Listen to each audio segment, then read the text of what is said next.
Okay, welcome to Computer and Network Security.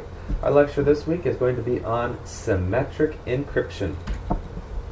So to start off, just some questions getting you to start thinking about encryption and how we actually apply this in the real world outside of computer and network security.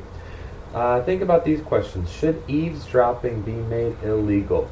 Should it be illegal for people to stand outside of someone's door without them knowing and listen on their conversation? Should it be illegal to overhear someone's phone conversation, whether that person is in public or private? Should it matter if there's a reasonable right to expect privacy where the person is standing?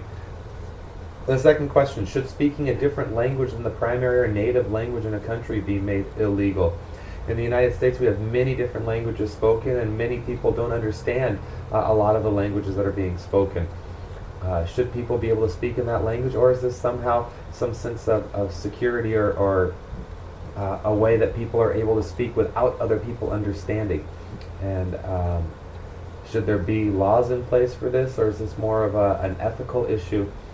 If you're out at a restaurant with people who don't speak maybe your native language, is it okay for you to speak in that language around them? Of course, the legal aspect and the ethical aspect are probably two different issues here. But we would like to think that ethics sometimes drives the law. Okay, our outline for today, we're going to talk about symmetric keys, what symmetric key encryption is. We're going to talk about some attacks of symmetric key encryption and some of the different algorithms like AES that exist that uses symmetric key encryption that we still use quite frequently. Okay, so to start off, here is a diagram, and this just kind of shows what symmetric key encryption works. So let's say that we have Alice who is transmitting some message to Bob. So Alice types some message and wants to transmit it to Bob, and if Alice doesn't want anybody else to be able to read the message that she transmits to Bob, she can encrypt it with a secret key. Now, with symmetric key encryption, the key that Alice uses to encrypt that message is going to be the same as the key that Bob has to use to decrypt that message. This is symmetric key encryption. Our next lecture is going to be on asymmetric key encryption. And with asymmetric key encryption, there's a different key which is used for encrypting as opposed to decrypting. Today's lecture, though, is on symmetric key. The key that Alice uses to encrypt the message is going to be the same as the key that Bob uses to decrypt the message. So you see the secret key, which is shown here in the diagram here, and over here is going to be exactly the same.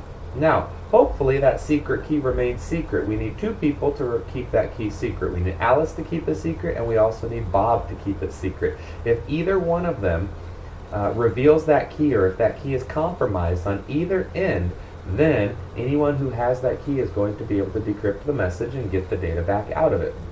So Alice types a message, encrypts it with a secret key, sends it across a public network where anybody can read what's being transmitted across the internet, the public network. However, it's encrypted, so no one's going to know exactly what it says unless they have the secret key to be able to decrypt it.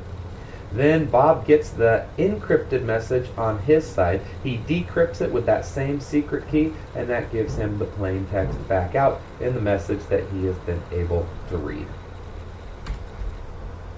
Some definitions of some of the terms that we use with cryptography and symmetric cryptography. Plain text is the original unencrypted message. So this is the message. The plain text is the unencrypted message. Once we encrypt it, then it is called ciphertext. That is what we send over the public network. The algorithm that we use to encrypt it is called an encryption algorithm. The algorithm that we use to decrypt it is called a decryption algorithm. We have a shared secret key that goes into both the encryption and the decryption algorithm. It's used for both encrypting and decrypting. A cipher is the encryption and decryption algorithms themselves. Those are called ciphers.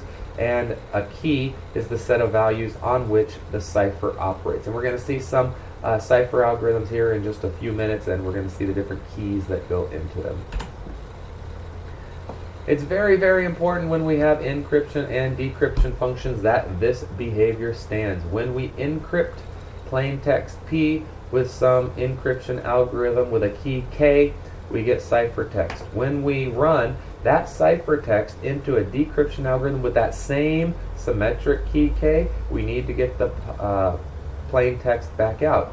If we do not, then we don't have an inverse operation and we don't have a symmetric key algorithm. So we need to make sure that these are inverse operations. The bottom bullet there, that third one, shows you the inverse operations. If we encrypt some plain text X with a key K, and then we decrypt it with a decryption algorithm with the same key K, it's the same as if we did it the other way around with the encrypt and the decrypt algorithms, and ultimately we should still get our plain text X back out.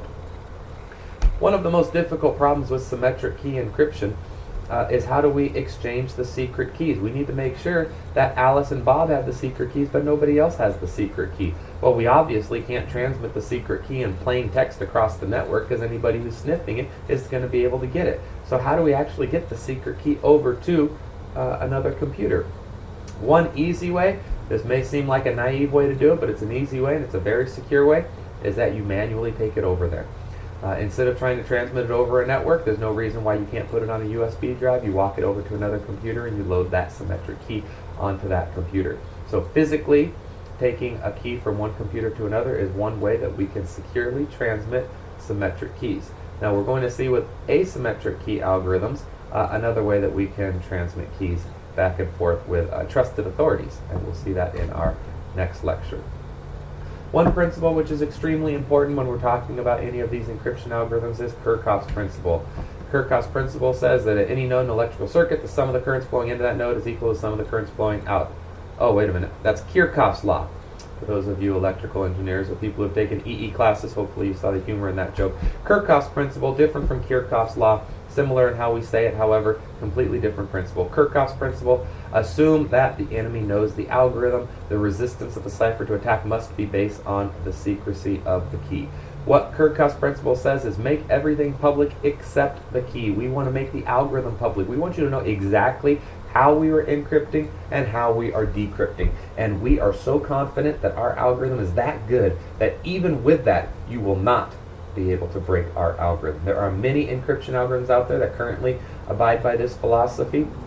The best ones, the algorithms are completely public. You can look up AES, symmetric key algorithm. You can look up RSA, an asymmetric key algorithm. You can see exactly how they work, the exact algorithm, all of the math that goes into them, how the keys are generated. However, you aren't able to crack it if you're given the ciphertext without knowing a little bit more about the key.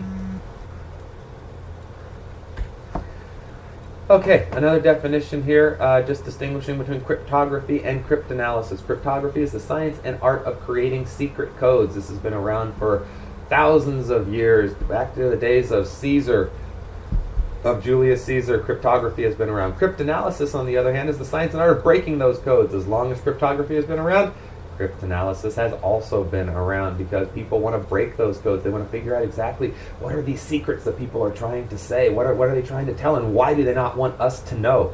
So cryptography came around and saying, hey, let's create these secret codes, and then as soon as that came around, then other people said, gosh, I want to know what's inside of that, and why won't they tell us? And then cryptanalysis came around. So these are two very, very popular fields. There's a lot of mathematics that goes into these fields. We're going to go through some of it today. We're not going to go through some real heavy mathematics. If you read the papers that I have posted, though, you'll see a lot of heavy mathematics inside of it. It's not difficult to understand. There's just typically a number of steps to get from the beginning plain text to the encrypted text and how you encrypt and decrypt with the different keys, generating the keys, and so on.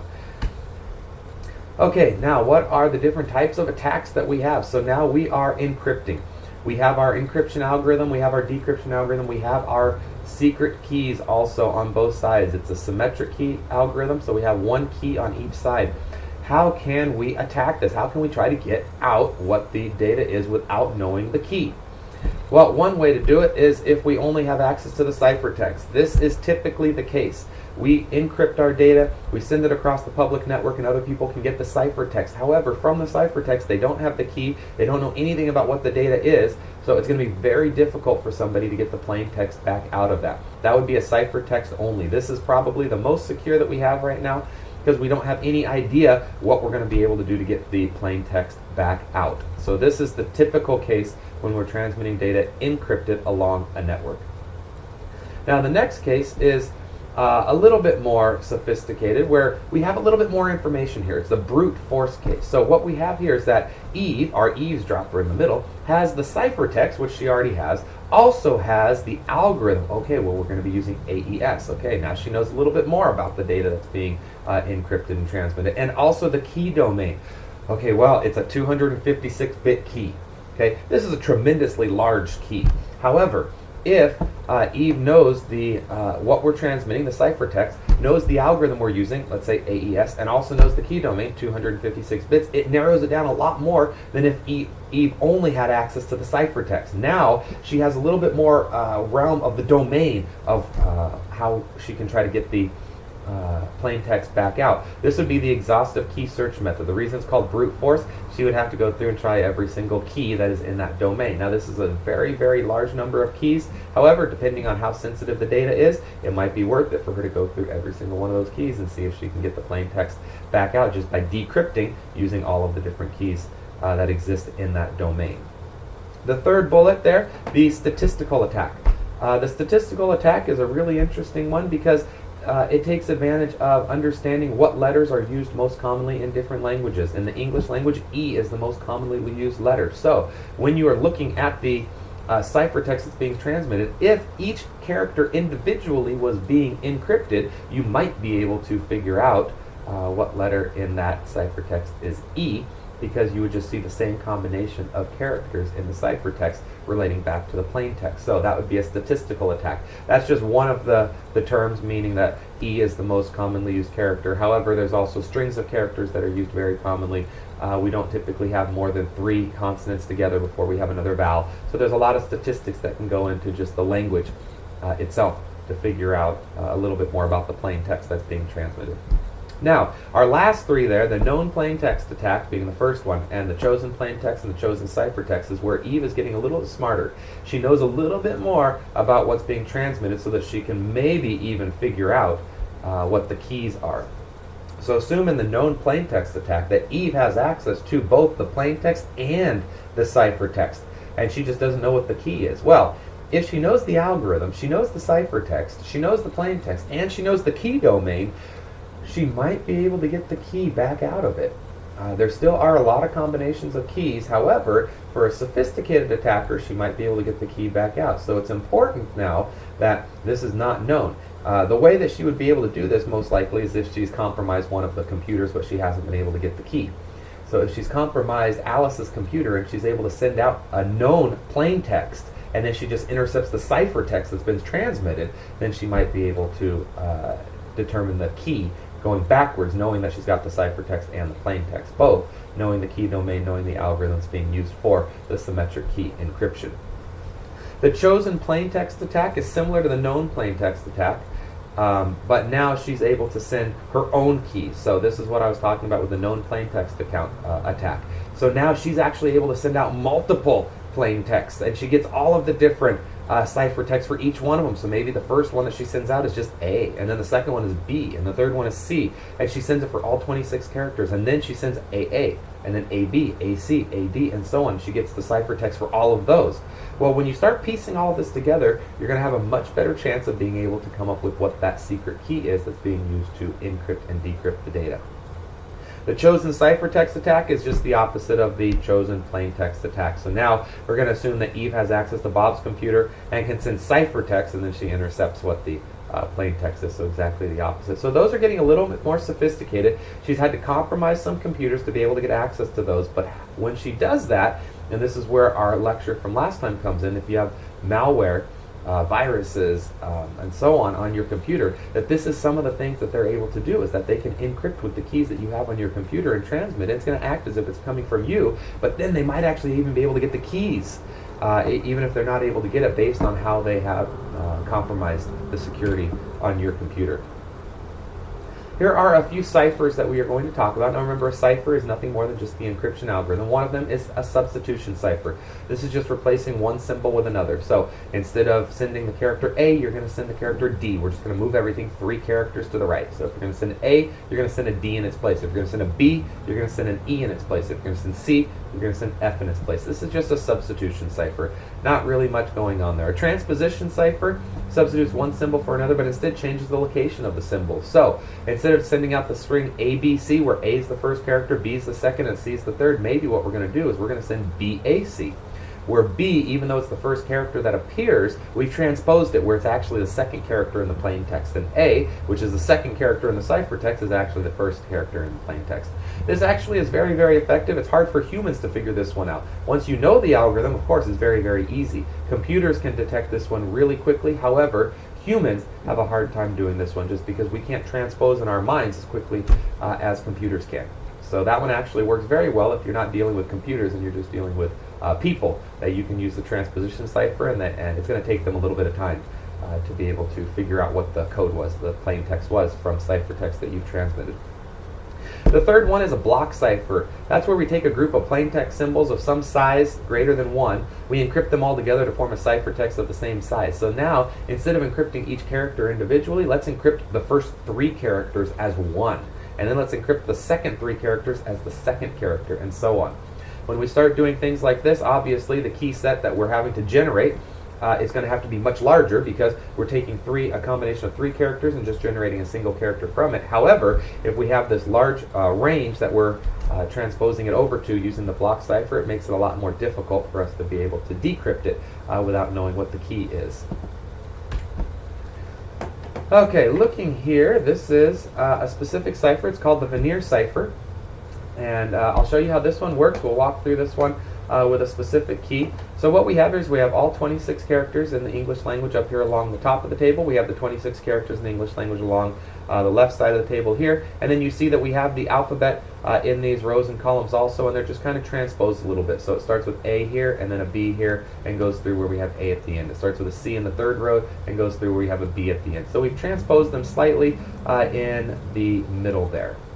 Now, if I want to encrypt the key comp E, I'm going to have to encrypt it with a specific key. In this case, I'm going to encrypt it with a key which is me. The key is going to be ME is my key. So the first thing that I do is I look at my letter C and I pair it up with the first letter in my key, which is M. So I'm going to look for C, M in my table. So I find my C right here. I go all the way down to my M, which is right here, and I find what letter's in that cell. And you see that I have the letter O. So what I've done is I've taken my C from comp E, taken my M from my key me, and it generated the letter O. Now next I'm going to take O from comp E, and I'm going to pair it up with E from me. So I take O from comp E, pair it up with E from me, and you see that the letter is S. So O with an E gives me an S. Next I have M in comp E. Now you see that my key ran out, so what I do is I just keep duplicating it. So I go back to the beginning, which is another M, so I have M paired with an M. So here's my M. I go down to my M here, which is a Y, so you see M with an M gives me a Y. The P with an E, here's my P, I go down to E, you see that I have a T. And then my last one, an E with an M, here's my E, I go down to my M here, and it gives me a Q. So what I transmit is OSYTQ, and that would be comp E encrypted with a veneer cipher with the symmetric key me. Now, on the other side, to decrypt this, what I do is I have to go the other way around. So I have my O, and I know that this was encrypted with an M. So I look for M in my column, and then I go out and I find where the O is. You notice that each character only appears one time in this row. So I go out here, I find my O, and then I go up and I see what character is at the top, and you see that it's a C. So when I have my O, which is my encrypted text, and I pair it up with my key M, and I get a C back out of it. So now here, with my S, so what I'm going to do is I go to my row E here, and I need to find what column has an S in it, which you see is right here, and then I go up to the top of that column, and I see that the second character is O. So now I've got my C and my O of comp E. You can follow similar steps and you can decrypt it back out. So you see that I'm still using the same key. It's important that that key remains secret though, because if the key me gets out, then it's going to be very easy if the person knows, if Eve knows that we're using a veneer cipher and she knows that the symmetric key is me, she's going to be able to decrypt that encrypted text very, very easily, just as we just did here. Okay, here is the transposition cipher. This one is keyless. All that we needed to know here was that we had 4 columns. And so you see the ciphertext that we're transmitting, MMTAEEHREAEKTTP. And now all we had to do here is you see that I was writing it up and down in rows. So we did MMTAEEHREAEKTTP. I know it sounds like an eye chart. However, when you write it out that way, now it's very, very easy for humans to read. You see it says, meet me at the park. So it was easy for us to read that as soon as we just put it in the right order. However, looking just straight at the ciphertext, I don't know how long it would have taken us to figure out what that was. So that's just a transposition cipher. It's very difficult for humans. However, a computer can easily just start testing different combinations and figure it out if we think that we're just using a transposition cipher there.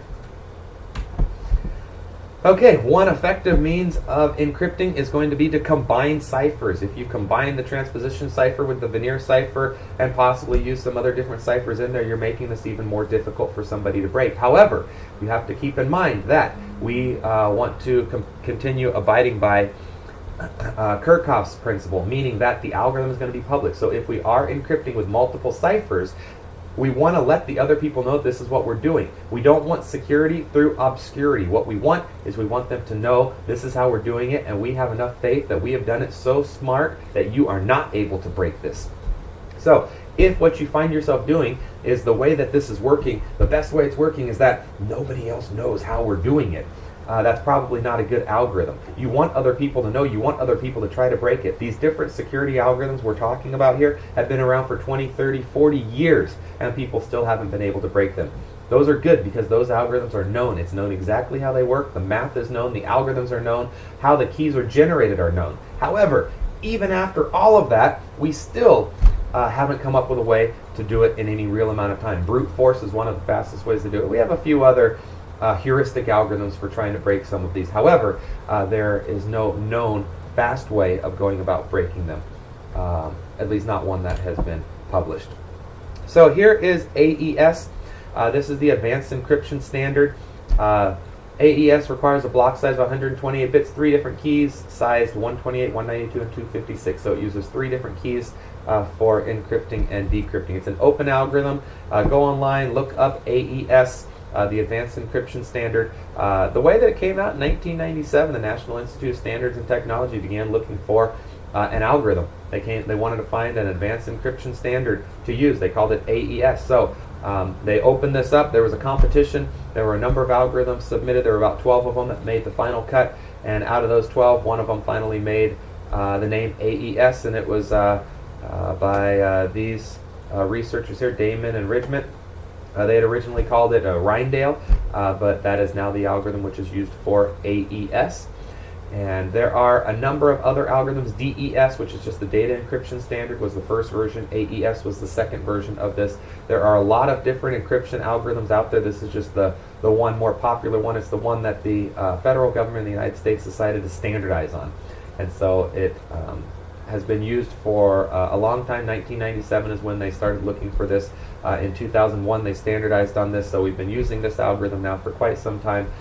We'll talk about some more algorithms when we get to our next lecture on the asymmetric algorithms, which are used quite frequently, especially with secure HTTP. We do use symmetric key algorithms. A lot of times we use symmetric key algorithms for remote login. So if you SSH into a server, you most likely are going to be using a symmetric key algorithm for transmitting the data back and forth. And this is why if you use PuTTY or one of those other programs, the first time that you connect, it pops up a security box and says, oh, are you sure that the authentication of this key can be verified? And that's because this key was transmitted back to you in plain text most likely, and so it's just making sure, are you sure that you really want to accept this? Because if somebody else intercepted this in the middle, they're going to know everything that you're doing. And of course, we always just say yes, but the first time that you get a key and you remotely log into a server, it's probably best if you're on a known network, you're on a local network, and you're not doing it over the internet, so that just in case somebody happens to be snooping while you are connecting for the first time and transmitting keys, that they're not able to get the key while you do that.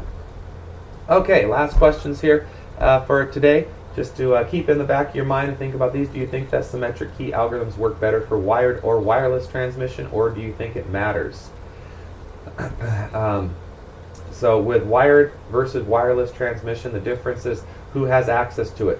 Even with wired transmission, if you don't have control over the entire wire, there's a chance that somebody is eavesdropping in the middle of the wire, or somebody is listening to a router that wire is going into. So there's not really much of a difference. The only difference is with wireless transmission, you don't have to have physical access to the wire, but you could just be sitting near the transmission. So it's not going to matter for symmetric key algorithms, whether it's wired or wireless. They're still going to work just the same way over a wired or wireless network. The second question, symmetric key transmission secure? Do you think it is easy to hack? Well, the security of a symmetric key encryption algorithm remains in keeping the symmetric key private. As long as that symmetric key stays private, it is going to be a secure algorithm. If that key gets out, though, then it is not going to be a secure algorithm anymore. So the responsibility lies in both the receiver and the sender, because they both have the same key. If either one of them gets compromised, then the security of the algorithm will be at risk if that key is able to get out. All right, hope you enjoyed this lecture. Our next one is going to be on asymmetric key algorithms, and I will talk with you all then.